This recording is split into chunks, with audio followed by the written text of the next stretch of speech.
Dapatkah memperbaiki nasib dan mendapatkan rejeki dengan bersujud memohon kepada Dewa dan Sang Buddha?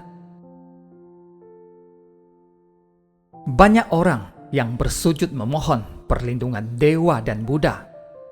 Ada pula yang memohon banyak rejeki, memohon banyak keuntungan, memohon mendapat anak, memohon penyembuhan dari penyakit, memohon mendapat jodoh, bahkan ada yang memohon memperpanjang usianya. Dapatkah permohonan mereka dikabulkan?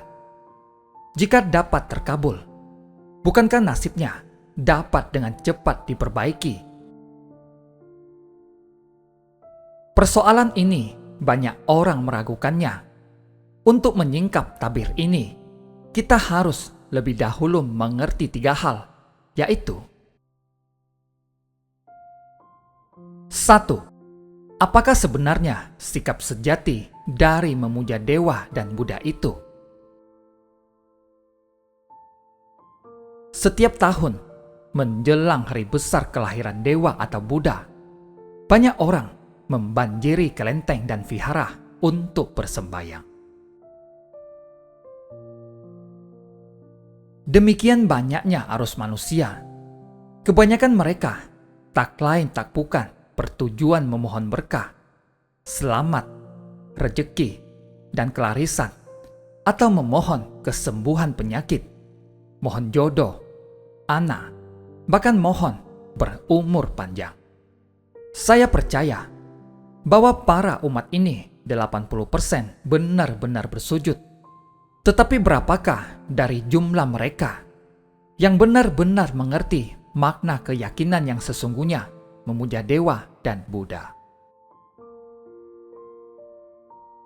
Jika Anda membunuh orang, merampok, atau menjual narkotik, setelah berhasil lalu membeli dupa, sajian-sajian, lilin, kertas sembayang, dan lain-lain, dan dengan sangat sujud memohon Dewa dan Buddha melindungi, apakah beliau akan mengabulkannya?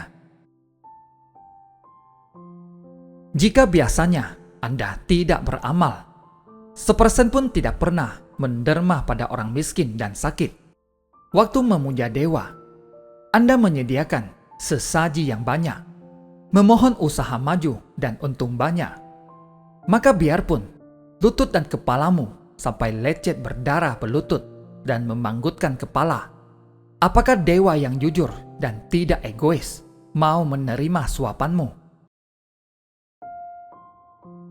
Atau Anda biasanya berbuat sedikit kebaikan, tetapi juga melakukan banyak kesalahan dan kejahatan, atau biasanya sangat egois, tidak pernah memikirkan kepentingan umum, tidak pernah menolong orang yang terdesak kesulitan, atau dalam otakmu hanya penuh dengan gagasan buruk, gemar merugikan orang lain untuk keuntungan diri sendiri, maka bagaimanapun engkau bersujud di hadapan Dewa dan Buddha, hasilnya tetaplah sia-sia belaka. Tidak sedikit pria dan wanita yang di hadapan Dewa dan Buddha, begitu menyulut dupa, segera memohon perlindungan dan berkah. Mereka tidak pernah mawas diri tentang perbuatan sehari-harinya. Pantaskah mereka dilindungi Dewa atau Buddha? Sikap sejati untuk memuja Dewa dan Buddha seharusnya adalah atas dasar kagum mengindahkan dan terima kasih. Misalkan Anda memuja Kuan Yin Pusa, Anda harus berpikir bahwa Pusa sangat mengasihi kita sebagai umatnya.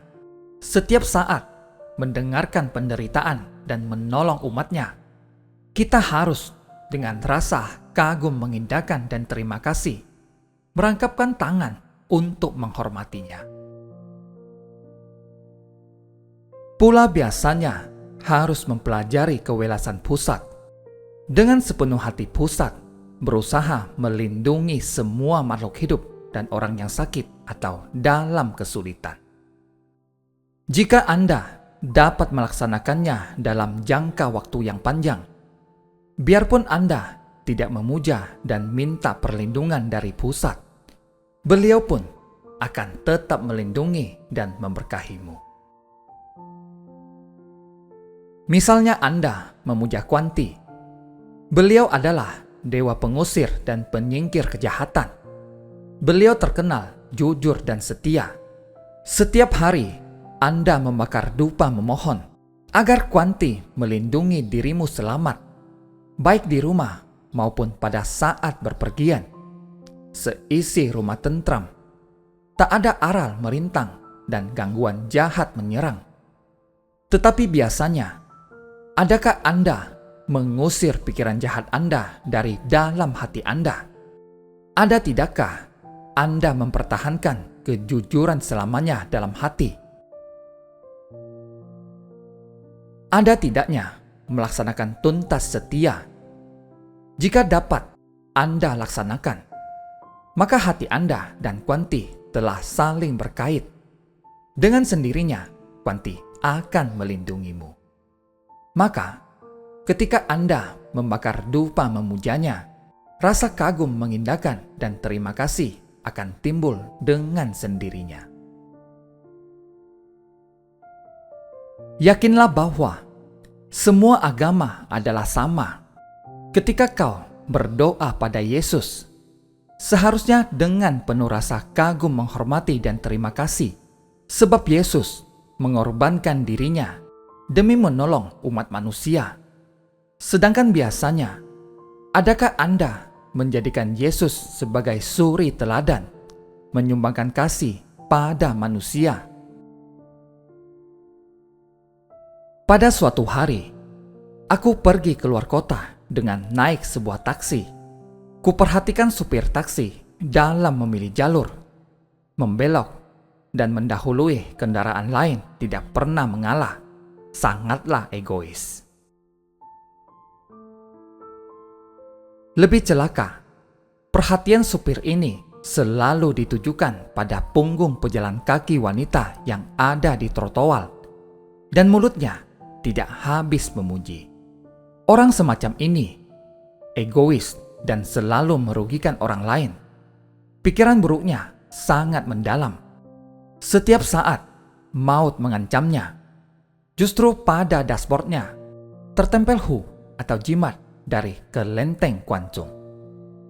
Coba Anda pikir, dapatkah Dewa Kwanti yang berwatak jujur itu mau melindunginya?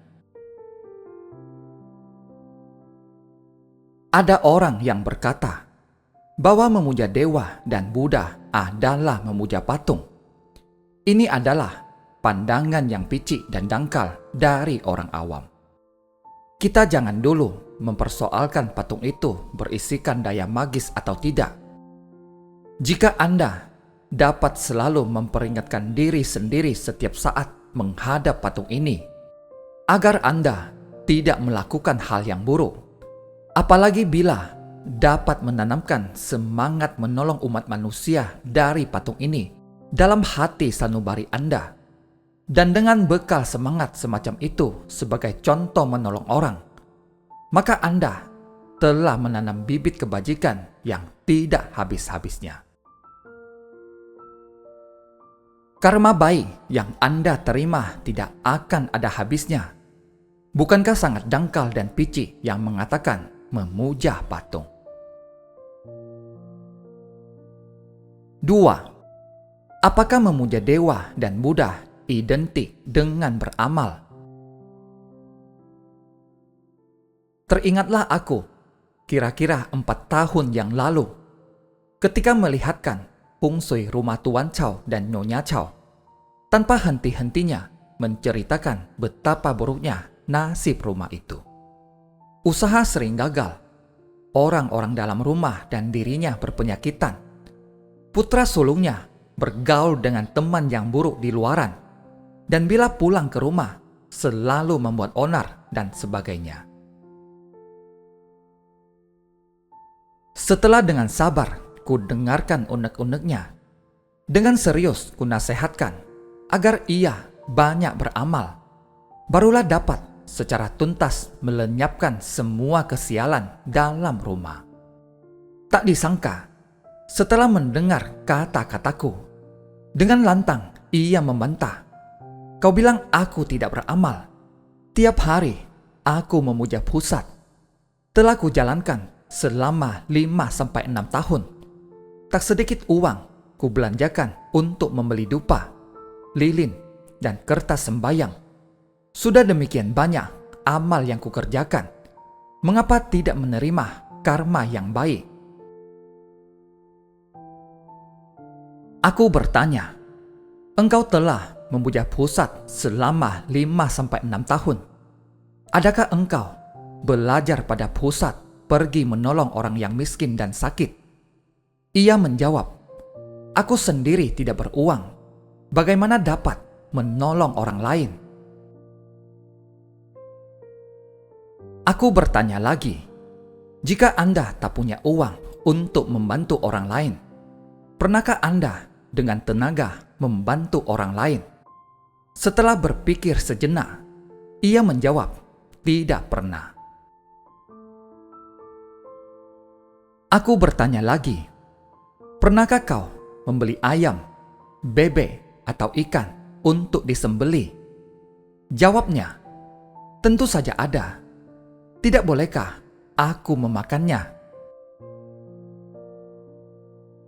Aku berkata, kau punya uang untuk membeli ayam, bebek, atau ikan untuk disembelih dan dimakan. Tetapi pernahkah Anda membeli burung dan ikan untuk dilepaskan kembali? Jawabnya, tidak pernah. Aku bertanya lagi, kau memuja pusat. Pernahkah kau membaca nama-nama Buddha dan kitab Buddha atau Keng? Ia berkata, aku tidak pandai membaca. Aku berkata, engkau tidak pernah mengeluarkan uang untuk beramal, tidak pernah mengamal dengan tenaga, tidak pernah membaca Keng Buddha untuk menghapus dosa. Lalu karma baik apa yang hendak kau dapat? Ia berkata, aku setiap hari memohon pada pusat. Memohon beliau, pasti akan menerima karma baik. Berbuat kebaikan, pasti menerima kebaikan. Pernahkah kau berbuat kebajikan? Aku membakar dupa dan memuja pusat. Bukankah itu berbuat kebajikan? Aku benar-benar bersujud. Berbuat kebajikan ialah melakukan hal yang menguntungkan pada manusia dan makhluk hidup lain. Kamu memuja pusat hanya untuk melindungimu. Bagaimanapun engkau benar-benar bersujud, tidak dapat dihitung sebagai berbuat kebajikan. Pusa seperti seorang ibu. Keinginan hatinya ialah, semoga seluruh umat manusia terbebas dari lautan kesengsaraan.